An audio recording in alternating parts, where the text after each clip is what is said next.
What's up, everyone? How's it going?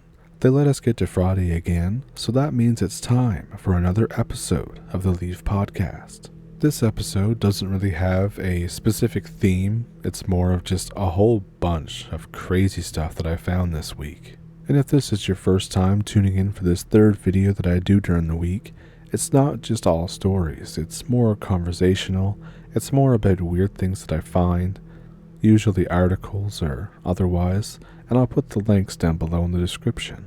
So first off, I found an encounter with winged humanoids. It was submitted anonymously about 10 years ago in 2014 to a website called Unexplained Mysteries, and I'll link it down below. It's pretty short, but I thought it would be a good thing to start us off. It says it was in Wharton, Illinois in the USA. It says, sometime in the early 1990s, I was still a kid. I can't recall the date. I was swimming at Rice Pool, a public pool, in Wheaton. It was after dark, and a hush came over the remaining guests at the pool. I recall looking up and seeing what I remember to be two winged beings flying over the site. Everyone at the pool was silent and just staring upward. It was so quiet that I could hear the wings flap. They appeared to be humanoid. I've lived in wonder ever since, hoping to maybe find someone who saw the same thing elsewhere, or someone who was there. I've considered hypnosis, but I'm hesitant. I'm not a religious person at all, but in order to paint a picture, I will say that they resembled what I believe an angel might look like. After a few moments, they flew away, and I've been mystified ever since. So first of all, what do you think this was? Do you think that it really was a winged humanoid being, or do you think it was like a big bird or something? Of course, let me know down in the comments. I know that the whole experience doesn't allow for a whole lot to go on. There's no other details, there's no really anything. It's just after dark, and they see this thing. What is interesting is that she said that everybody was looking at it, as if everybody thought it was a little weird what they were seeing in the sky. This is one of those ones where I wish there was more to go on. I wish there was more of a description. I wish there was more of a lay of the land, more details. But with what we have to go on here, I did look on a map to see how far that Illinois is from West Virginia. And I know it might sound kind of dumb because there's so long in between the two incidents, like the Mothman incident and this one. But I just kind of figured I'd look and see. Turns out that Illinois is quite a ways away from West Virginia, but if you're flying, you got 20 years to get there, I guess. I don't really know. So of course I'm not saying that it's the Mothman or the same Mothman as Point Pleasant. I'm just kind of spitballing ideas here. I would also have to wonder if there were any tragedies that happened near this area, Wharton, Illinois, in the 1990s. And upon just a general Google search, I didn't find anything. That's not to say that nothing happened, but I just figured I would see, just try to connect a dot there somewheres. But there's also the chance that it was just a couple of large birds. But I also kind of figured that if it was just birds, that not everybody at the pool would be like in silence watching them. So I think that something did happen, but I just wish there was more to go on. So, next up, I have an article from Mysterious Universe. It was written by Brent Swanser, and I'll have that in the description below. It's called Strange and Harrowing Encounters with Explorers Firing on Mystery Monsters in the Jungles of South America. So already, even just the title alone, I'm in. You just know that it's going to have the most bonkers stuff that you can think of in this article, and I wasn't far off. In fact, this first one that I would like to talk about details some explorers in 1883 coming across what seems to be a lost dinosaur of some sort. The description of the encounter goes like this. It is 12 meters long from snout to point of the tail, which latter is flattened. Besides the anterior head, it has 4 meters behind, and two small but completely formed heads rising from the back. All three have much resemblance of the head of a dog. The legs are short and end in formidable claws. The legs, belly, and lower part of the throat appear defended by a kind of scale armor, and all the back is protected by a thicker still and double cuirass. Starting from behind the ears of the anterior head and continuing to the tail, the neck is long and the belly large and almost dragging on the ground. So already we are into some extremely bizarre territory. We don't even really know of any dinosaurs that had 3 heads, especially in 2 separate locations. Now allegedly these explorers had killed this creature and they had sent its carcass to be examined. It was allegedly examined by a Professor Gilvetti, and he said it was a member of a rare or lost species, and is also quoted as saying something very interesting.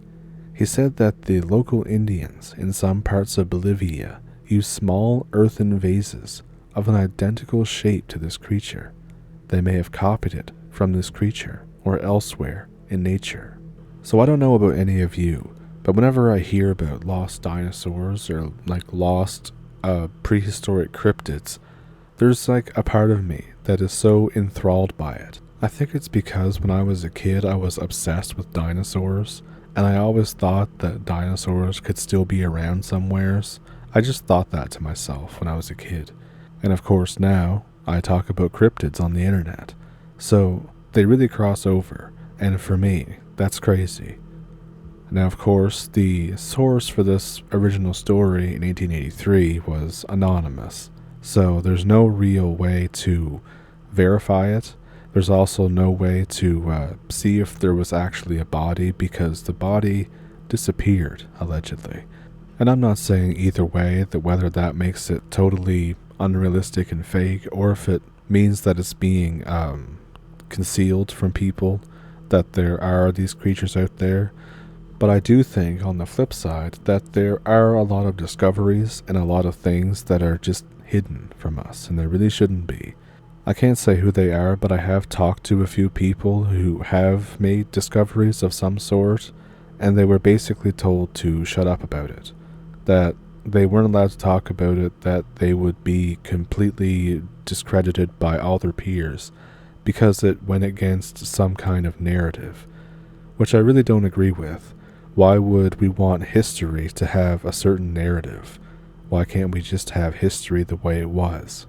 I feel like when you try to conform to a certain narrative of history, you're kind of losing the purpose of what all this is for anyways. New discoveries shouldn't be thrown by the wayside just because that they upend some societal norm or some kind of narrative of history that's been held for 100 years or 50 years. That's what science is for. And if we find out that in some remote part of the world that there are still dinosaur or prehistoric creatures there, I think all that does is tell us that life is crazier than we think it is, and that we should embrace that. But aside from my little rant there, I do have more encounters. This one is also fairly dramatic like the last one, but even more so. This one is at the turn of the century in October of 1907. A German explorer by the name of Franz Hermann Schmidt and a Captain Rudolf Flang were on an expedition deep in the swamps and jungles of Peru, and apparently they came across an absolutely massive reptilian. They started to find tracks that they had never seen before or couldn't even comprehend, and then all the monkeys started shrieking before they were suddenly silenced, and they were left with just the quiet. They said of the encounter, for a full 10 minutes there was silence. Then the green growth began to stir again, and coming back to the lake, we beheld a frightful monster that I shall now describe. The head appeared over the bushes 10 feet tall. It was about the size of a beer keg, and was shaped like that of a tapir. It was as if the snout was used for pulling things or taking a hold of them. The eyes were small and dull, and set in like those of an alligator. Despite the half-dried mud, we could see that the neck, which was very snake-like, only thicker in proportion, as rough, knotted, like an alligator's sides, rather than its back. Evidently, The animal saw nothing odd in us, if he noticed us, and advanced until he was not more than 150 feet away. We could see part of the body, which I should judge to have been 8 or 9 feet thick at the shoulders, if that word may be used, since there were no forelegs, only some sort of great, heavy-clawed flippers. The surface was like that of the neck. For a wonder, the Indians did not bolt, but they seemed fascinated. As far as I was concerned, I would have waited a little longer, but Flang threw up his rifle and let drive at the head. I am sure that he struck it between the eyes, and that the bullet must have struck something bony or horny or very tough, for it cut twigs from a tree higher up and further on after it glanced. I shot as Flang shot again and aimed for the base of the neck. The animal had remained perfectly still until now. It dropped its nose to the spot at which I had aimed and seemed to bite at it, but there was no blood or any sign of real hurt or pain. As quickly as we could fire, we pumped 7 shots into it, and I believe all struck. They seemed to annoy the creature, but not to work any injury. Then suddenly, it plunged forward in a silly, clumsy fashion. The Indians nearly upset the dugout getting away, and both Flang and I missed the sight as it entered the water. I was very anxious to see its hind legs, if it had any. I looked again, only in time to see the last of it leave the land. A heavy, blunt tail with rough, horny lumps. The head was visible still, though the body was hidden by the splash. From this instant's opportunity, I should say that the creature was 35 feet long, with at least 12 of this voted to head and neck. In 3 seconds there was nothing to be seen except the waves of muddy water, the movements of the waterside growth, and a monkey with its hind parts useless hauling himself up to a treetop. As the Indians paddled frantically away, I put a bullet through the poor thing to let it out of its misery. He's talking about the monkey there, by the way. We had not gone 100 yards before Flang called to me and pointed to the right. Above the water, an 1/8 of a mile away, appeared the head and neck of the monster. It must have dived and gone right under us. After a few seconds' gaze, it began to swim toward us, and as our bullets seemed to have no effect, we took to flight in earnest. Losing sight of it behind an island, we did not pick it up again, and were just as well pleased. So, first of all, I believe that if I was in the jungles of Peru and I saw something that big, my first instinct wouldn't be to shoot at it, which is just me, and also somebody saying this from the point of view that I'm just talking about it over 100 years later. I know that explorers back in the day kind of went balls to the wall all the time, but what do you actually think this was? Obviously, it wasn't anything like we know today, and it was completely massive. My original thought was that it could have been a plesiosaur, but I don't think it may have been that big. Also, I don't think plesiosaurs had claws on the end of its flippers, but I could be wrong about that. It's been a long time since I've done a bunch of research into dinosaurs. But of course, let me know your thoughts. Do you think that these things could possibly still be out there? Do you think that in some remote parts of the world, that there are still small populations of prehistoric life? I tend to believe that it's possible, but of course, I can be very wrong. They could have all died 66 million years ago, and that could have been the end of it. And if that was the case, then what are these things? Are they some kind of new creature? They would be very rare, but new, or old. It's weird. I guess depending on how you look at it, they could be new or old, but I find them to be fascinating. The whole thing to be fascinating. And I figured that this week I would end off on a bit of a funny one. I found an article that just says the headline here is "Scientists have figured out a way to teach rats how to drive a vehicle." And my only thought was, we haven't even taught people how to properly use a blinker yet, or better yet, use a traffic circle or a roundabout. I see some wild things whenever I go into the city, you know? But anyways, I hope you enjoyed this episode of the podcast and me fanning out about dinosaurs. And if you did, then maybe you like and subscribe. Maybe you share a video with some people. It's up to you. And Sunday's video is going to be about North and South Dakota, so I hope to see you there.